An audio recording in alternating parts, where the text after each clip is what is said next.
Nagsimula sa simple na pasulyap-sulyap, nagpapapansin sa'yo. Umabot sa palitan ng mga mensahe, kilig na kilig ako. Kumusta, kain na, hello, magandang umaga. Ingat ka, pahinga, huwag kang masyadong magpupuyat pa.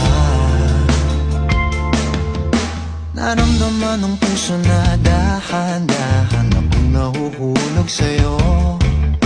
Sa kada araw natin na pag-uusap, meron ng